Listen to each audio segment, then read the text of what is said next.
Di Jakarta, ada orang yang memulai harinya dengan suara azan. Ada yang memulai harinya dengan lonceng gereja, Ada yang datang ke vihara, ada juga yang beribadah di pura, dan mereka memiliki keyakinan yang berbeda. Walau begitu, mereka tinggal di kota yang sama, menggunakan jalan yang sama, dan hidup berdampingan satu sama lain. Lalu muncul satu pertanyaan. Apakah perbedaan masih menjadi alasan untuk membatasi seseorang? Si intoleran ini mencuat usai beredar tangkapan layar yang berisi kata. Pada tahun 2022, publik sempat menyoroti dugaan diskriminasi dalam proses pemilihan ketua OSIS di SMAN 52 Jakarta.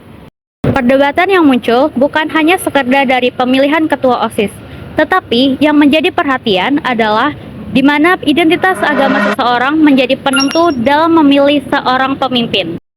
Jika hal seperti ini terjadi di lingkungan pendidikan, kita perlu bertanya-tanya, apakah kita benar-benar sudah terbiasa di tengah perbedaan, atau justru masih sering menilai seseorang berdasarkan identitasnya terlebih dahulu?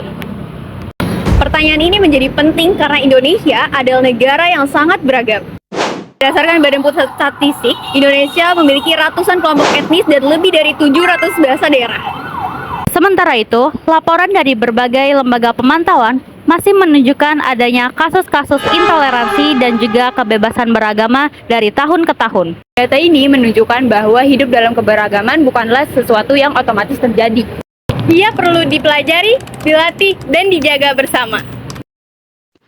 Kalau sejak sekolah, seseorang mulai terbiasa menilai orang lain dari agamanya sebelum melihat kemampuan atau karakternya, kebiasaan itu bisa terus terbawa hingga dewasa. Hari ini mungkin terjadi saat pemilihan ketua OSIS. Besok bisa terjadi saat memilih ketua organisasi, saat mencari pekerjaan, atau saat menentukan siapa yang dianggap layak menjadi pemimpin. Padahal sekolah seharusnya menjadi tempat belajar hidup bersama dengan orang yang berbeda dari diri kita, bukan tempat belajar membuat batas di antara sesama. Hal ini juga bertentangan dengan semangat pasal 28E UUD NRI tahun 1945 yang menjamin kebebasan setiap warga negara untuk memeluk agama dan menjalankan keyakinannya. Dalam kajian wawasan Nusantara, perbedaan suku, agama, dan budaya dipandang sebagai bagian dari satu kesatuan bangsa Indonesia, bukan sebagai alasan untuk saling menjauh. Daripada hanya membicarakan persoalan ini, kami memutuskan untuk turun langsung ke masyarakat. Kami mengunjungi beberapa rumah ibadah yang letaknya ada di pusat Jakarta. Beberapa tempat ibadah yang kami kunjungi yaitu Masjid Istiqlal, Gereja Katedral, dan Vihara Amur Fahbumi. Di setiap lokasi kami menyiapkan sebuah kotak sederhana. Di sampingnya terdapat satu pertanyaan. Apa yang ingin kamu sampaikan kepada teman-teman yang berbeda agama denganmu? Tidak ada survei panjang, tidak ada kolom identitas, dan tidak ada pertanyaan mengenai agama. Kami hanya ingin mendengar pesan yang lahir dari pengalaman dan pemikiran mereka sendiri. Kalau misalkan kita lihat dari media sosial, banyaknya kata-kata yang keluar dari curahan-curahan komentar seperti jawir atau kayak misalnya Cina, jadi itu kan sebagai jokes. Namun lama-kelamaan itu sebagai hal-hal yang dianggap atau lucu-lucuan atau dinormalisasikan. Nah, menurut Ibu tuh hal seperti itu udah di tahap mengkhawatirkan atau belum? Kalau menurut Ibu sendiri? Baik, terima kasih pertanyaannya.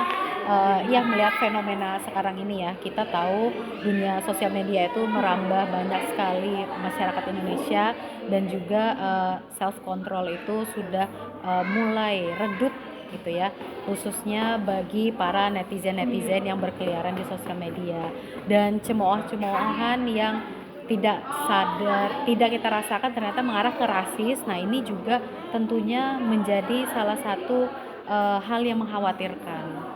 Oke, mungkin kita menganggap itu candaan, kebanyakan orang menganggap itu candaan, atau bahkan mereka menjadi merasa nyaman dengan candaan tersebut. Tapi sebenarnya ini adalah hal yang sangat mengkhawatirkan. Karena apa? Karena ini bisa menyebabkan adanya pengkotak-kotakan satu ras gitu ya, atau suku yang ada di Indonesia. Sebagaimana kita tahu, meskipun Indonesia terdiri dari beragam suku, tapi mengacu lagi ke semboyan negara kita Bhinneka Tunggal Ika, bahwasannya ini tidak boleh kita lihat sebagai hal yang terpisah-pisah atau tercerai-berai. Maka dari itu perilaku ya memberikan cemoohan ya yang berbau rasis ya, atau perbedaan suku, etnis dan sebagainya, tentu saja ini hal yang mengkhawatirkan. bukan menjadi hal sepele yang bisa kita normalisasi, tapi harus sudah mulai kita galakkan agar bisa untuk dihindari tentunya. Oke, baik, terima kasih. Jadi seperti itu udah masuk ke polarisasi terhadap suku atau ras etnis ya Bu, berarti kalau seperti itu. Oke, baik.